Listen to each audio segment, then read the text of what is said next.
Aportes de la teoría marxista clásica para la elaboración de una crítica acerca de la explotación-dominación hacia las mujeres.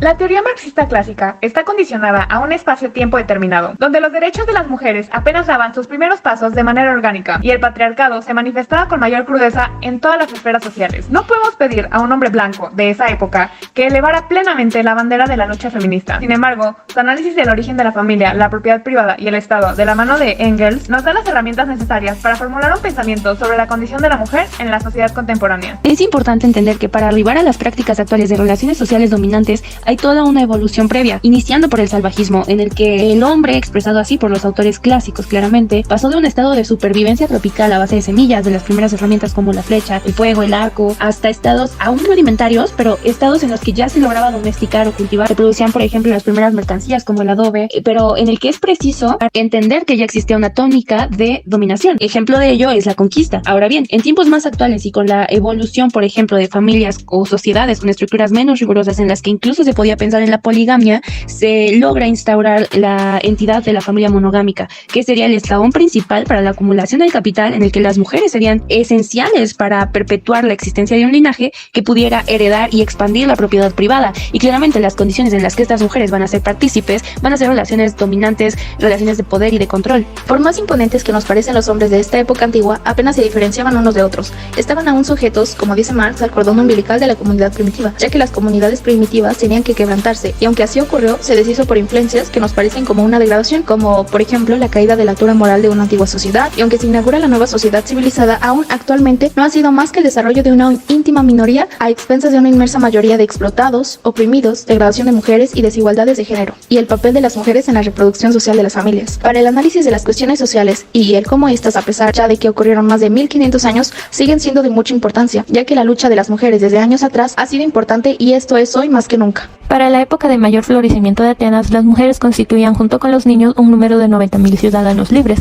De la misma forma, pertenecían a la clase esclava que junto con el sexo opuesto sumaban 365.000 individuos. Con el empobrecimiento de los ciudadanos libres, su única opción se volvía a competir contra los esclavos con su trabajo manual o convertirse en mendigos. En el caso de las gens romanas, esta contaba con una constitución que mostraba la evidente brecha entre mujeres y hombres. En primera instancia, como el derecho paterno imperaba ya en la gens romana, al igual que en la griega, estaban excluidos de la herencia los descendientes por línea femenina.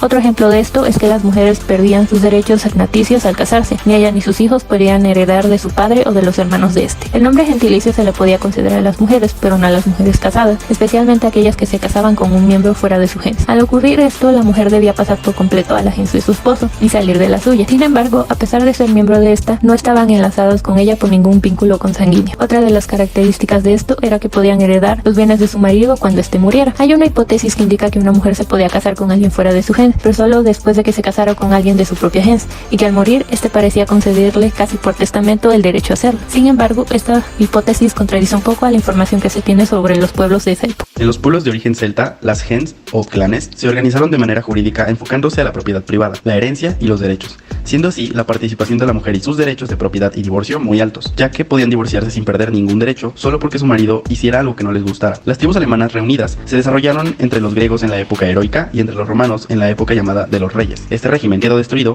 y el Estado ocupó su lugar. La mujer gozaba plenamente de derechos en relación a la propiedad privada, a la herencia y al divorcio, sin ningún tipo de barrera que la pudiera limitar, ni siquiera su esposo. En cambio, por el lado de los alemanes, se desarrollaron con la misma constitución griega, pero con el tiempo adoptaron todo el concepto del Estado en su comunidad. Entendemos que esta forma de familia heteronormativa, basada en el ejercicio del dominio masculino y la subordinación femenina, ha cambiado históricamente, pero conserva sus funciones más esenciales. La sociedad capitalista asigna roles de género para garantizar la reproducción de la fuerza de trabajo. Una de las fuentes más notorias de opresión hacia la mujer radica en el papel de la familia como reproductora de la fuerza de trabajo para el capitalismo y en el papel desigual de la mujer en ese proceso. La clave del sistema moderno, nuestra fuerza de trabajo, es de hecho producida y reproducida fuera de la producción capitalista. Se engendra en la estructura tradicional de la familia. Entre las clases dominantes, la opresión de la mujer fluye a partir de su rol en el mantenimiento y la herencia de la propiedad, mientras que en la clase asalariada, la opresión femenina deriva de la participación de la mujer en los procesos de su reproducción directa de obreros, e incluso en su participación en la producción como tal. ¿Por qué nosotros las mujeres somos rebajadas al papel de objetos sexuales, sujetas a la aprobación o desaprobación de los hombres? ¿Por qué las mujeres, incluso hoy, seguimos luchando por el derecho a controlar y decidir sobre nuestro propio cuerpo y nuestra vida sexual? Todo esto inicia en el seno de esa versión de familia, pero sus repercusiones se extienden mucho más allá de la vida dentro de la familia.